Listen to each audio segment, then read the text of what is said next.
Bismillahirrahmanirrahim. Assalamualaikum warahmatullahi wabarakatuh. Perkenalkan, nama saya Aulia Nurhayati, NIM T2018-40881 dari kelas D2 PGMI semester 4. Saya dari kelompok 6 akan membahas mengenai tentang media pembelajaran dalam pembelajaran tematik guna untuk memenuhi tugas dari mata kuliah pembelajaran tematik dosen pengampu Ibu Lailatul Usriya MPDI. Untuk yang pertama yaitu definisi atau pengertian dari media pembelajaran. Media berasal dari bahasa Latin yaitu medium yang artinya adalah pengantar atau perantara. Jadi, media ini merupakan alat komunikasi dari satu orang yaitu sumber kepada orang lain yaitu penerima. Jadi, dalam dunia pendidikan, media ini biasanya dikenal dengan istilah media pembelajaran, yang mana media pembelajaran ini merupakan alat bantu guru dalam menyampaikan informasi sebuah pembelajaran kepada peserta didiknya, guna lebih memahamkan kepada peserta didiknya dalam memahami materi-materi yang disampaikan oleh guru ataupun pendidik, seperti itu. Untuk yang kedua, yaitu pengembangan dari media pembelajaran. Di era dulu, kita dapat menjumpai media pembelajaran itu seperti halnya buku bacaan ataupun LKS, kemudian bisa seperti koran maupun majalah. Di era sekarang ini dapat kita lihat dari komputer, handphone, internet, terus LCD, proyektor, dan lain sebagainya. Jadi lebih canggih di era sekarang. Untuk yang ketiga, yaitu karakteristik dari media pembelajaran tematik. Dalam karakteristik media pembelajaran tematik ini memiliki beberapa nilai. Untuk yang pertama, yaitu membuat konkret konsep yang abstrak. Jadi sekiranya materi yang dibahas itu membutuhkan penjelasan yang lebih dalam, hal ini guru dapat lebih ringan jika penyampaiannya itu dibantu dengan media pembelajaran. Contohnya yaitu jika seorang guru membahas mengenai tentang materi pusat tata surya. Dalam penjelasan ini guru menjelaskan bahwa dalam di antara planet-planet itu ada planet terbesar yaitu Jupiter. Dan ini bisa dilihat dari contoh gambar pusat tata surya, bahwasanya memang di antara planet-planet yang lainnya ada planet paling besar yaitu Jupiter. Kemudian yang kedua, menampilkan objek yang tidak dapat diamati dengan mata telanjang. Ini contohnya dapat diambil dari contoh pertama tadi. Jika kita membahas mengenai tentang pusat tata surya, tidak ada kemungkinan atau mungkin bisa dikatakan tidak mungkin, tidak memiliki peluang untuk kita langsung mengamati pusat tata surya di luar angkasa. Jadi cukup dengan gambar, pasti siswa-siswi akan lebih mudah memahaminya. Kemudian mengamati gerakan yang cepat. Contoh halnya yaitu laju dari roket. Hal ini bisa diberikan contoh melalui media video. Kemudian memungkinkan siswa untuk berinteraksi langsung dengan lingkungannya. Jadi jika pembahasannya itu atau sekiranya medianya itu bisa dijangkau, seperti halnya kita membahas mengenai tentang fotosintesis, siswa bisa kita ajak langsung menuju atau ke taman untuk mengamati tumbuhan-tumbuhan yang ada di taman tersebut. Kemudian ada juga nilai yang kelima, kemungkinan keseragaman dan persepsi antar peserta didik. Jadi, dengan bantuan media pembelajaran ini, pemahaman satu siswa dengan siswa yang lainnya akan dipastikan sama. Dan selanjutnya yaitu menyajikan informasi belajar secara konsisten dan dapat diulang ataupun disimpan menurut kebutuhan. Karena media pembelajaran itu kebanyakan bisa kita sajikan kembali di periode selanjutnya. Semisal dalam semester ini saya membutuhkan media pembelajaran berupa halnya timbangan, untuk tahun selanjutnya, dalam periode selanjutnya, ini juga bisa saya gunakan lagi sebagai media pembelajaran, seperti itu. Dan yang ketujuh yaitu menyajikan pesan atau informasi, bahwasanya media pembelajaran ini lebih mudah dalam menyajikan atau menyampaikan sebuah informasi, seperti definisi dari media pembelajaran, bahwasanya media itu merupakan alat informasi. Selanjutnya yang ke-8 yaitu belajar secara serempak mengatasi batasan ruang dan waktu. Nah, jadi dengan adanya bantuan dari media pembelajaran ini, siswa-siswi itu lebih leluasa dalam memahami. Jadi, dalam memahami materi yang disampaikan guru itu lebih cepat. Mungkin itu saja dari saya. Untuk materi selanjutnya disampaikan oleh pemateri atau presentator selanjutnya. Terima kasih. Assalamualaikum warahmatullahi wabarakatuh. Saya Dewita Fitriatul Jannah, NIM T 2018-40665. Di sini saya akan menjelaskan tentang pemilihan media pembelajaran tematik. Nah, di dalam media pembelajaran tematik ini ada beberapa prinsip yang dapat dipilih oleh media tersebut. Yang pertama, harus ada kejelasan tentang maksud dan tujuan pemilihan tersebut. Tujuannya ini misalnya, apakah untuk keperluan pembelajaran, belajar kelompok, belajar individual? Yang kedua adalah kedekatan dengan media. Media yang akan dipilih dikenal sifat dan ciri-cirinya. Yang ketiga, adanya sejumlah media yang dapat diperbandingkan karena pemilihan media pada dasarnya adalah proses pengambilan keputusan, adanya alternatif pemecahan yang dituntut oleh tujuan tersebut. Ada beberapa faktornya. Yang pertama, faktor lain yang juga harus dipertimbangkan dalam memilih media adalah apakah media yang diperlukan merupakan media jadi atau media yang harus dikembangkan dan dipersiapkan sendirinya, yaitu faktor-faktor. Untuk media rancangan terdapat beberapa langkah yang perlu diperhatikan sebelum memilih dan merancang, yaitu yang pertama, menentukan apakah pesan yang akan disampaikan merupakan tujuan pembelajaran atau hanya sekedar informasi atau hiburan. Yang kedua, menetapkan apakah media ini dirancang untuk keperluan pembelajaran atau alat untuk mengajar. Yang ketiga, menentukan apakah dalam usaha mendorong kegiatan belajar tersebut akan digunakan strategis efektif, kognitif, dan psikomotorik. Yang keempat, menentukan media yang sesuai untuk strategi yang dipilih dengan mempertimbangkan ketentuan kebijakan, fasilitas yang ada. Yang kelima, mereview kembali kelemahan dan kelebihan media yang dipilih. Yang keenam, perencanaan pengembangan dan produksi media, yaitu yang pertama, ketersediaan sumber setempat mengenai sumber-sumber yang ada. Yang kedua, ketersediaan dana, tenaga, dan fasilitas lainnya. Yang ketiga, keluasan, kepraktisan, dan ketahanan media yang bersangkutan untuk waktu yang lama. Yang keempat, serta efektivitas dan efisien. Nah, dari beberapa pendapat ahli di atas dapat disimpulkan bahwa dalam memilih sebuah media, seorang guru harus mempertimbangkan beberapa aspek, yaitu sesuai dengan tujuan yang akan dicapainya. Yang kedua adalah sesuai dengan bahan yang akan disajikan.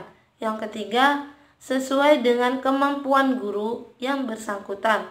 Yang keempat, sesuai dengan kematangan berpikirnya anak. Yang kelima, kemudahan dalam memperolehnya. Yang keenam, sesuai dengan situasi dan kondisi. Yang ketujuh, kualitas alat teknik dapat dipertanggungjawabkan. Dan yang terakhir adalah efektif dan efisien dalam penggunaannya. Yang E adalah jenis-jenis media pembelajaran. Nah, dengan melihat perkembangan teknologi sekarang, mengelompokkan jenis media dalam dua kategori luas, yaitu media tradisional dan media teknologi mutakhir. Media tradisional mencangkup yang pertama adalah visual diam yang diproyeksikan. Yang kedua, visual yang tidak diproyeksikan, seperti gambar, poster, foto, dan lain sebagainya itu. Yang ketiga adalah audio. Audio ini adalah rekaman piring, pita kaset, reel, CD. Yang keempat, penyajian multimedia. Yang kelima, visual dinamis dan proyeksikan. Nah, yang ini adalah film, televisi, dan radio. Yang keenam adalah cetak. Cetak ini adalah buku teks, modul, teks program. Yang ketujuh, permainan. Yang kedelapan, reali. Dalam bukunya Trianto, misalnya mengklasifikasi media ke dalam 7 kelompok media, yaitu yang pertama adalah media audiovisual gerak, merupakan media yang paling lengkap, yaitu menggunakan kemampuan audiovisual dan gerak. Yang kedua adalah media audiovisual diam, merupakan media kedua dari segi kelengkapan kemampuannya karena ia memiliki semua kemampuan yang ada pada golongan sebelumnya, kecuali penampilan gerak. Yang ketiga, media audio semi gerak, memiliki kemampuan penampilan suara disertai gerak titik secara linear. Yang keempat, media visual gerak, memiliki kemampuan seperti golongan pertama kecuali penampilan suara. Yang kelima, media visual diam, mempunyai kemampuan menyampaikan informasi secara visual tetapi tidak menampilkan suara maupun gerak. Yang keenam, media audio, media yang hanya memanipulasi kemampuan-kemampuan suara semata-mata. Yang ketujuh, media cetak, merupakan media yang hanya mampu menampilkan informasi berupa huruf angka dan simbol-simbol serba verbal tertentu. Adapun menurut Arif Sadiman mengemukakan bahwa jenis-jenis media yang lazim dipakai dalam proses belajar mengajar khususnya di Indonesia ini sebagai berikut. Yang pertama, media grafis, media audio, proyeksi diam, media audio visual. Terima kasih. Mohon maaf apabila terdapat kesalahan. Wassalamualaikum warahmatullahi wabarakatuh.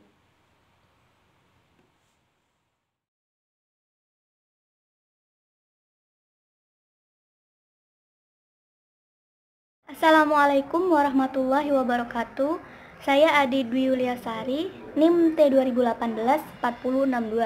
Oke, di sini saya akan melanjutkan penjelasan dari teman-teman saya, yaitu di sini saya akan menjelaskan bagaimana sih cara membuat media pembelajaran tematik. Oke, yang harus kita tuju yang pertama yaitu dalam pembuatan media pembelajaran tematik ini ya, itu ada tujuannya.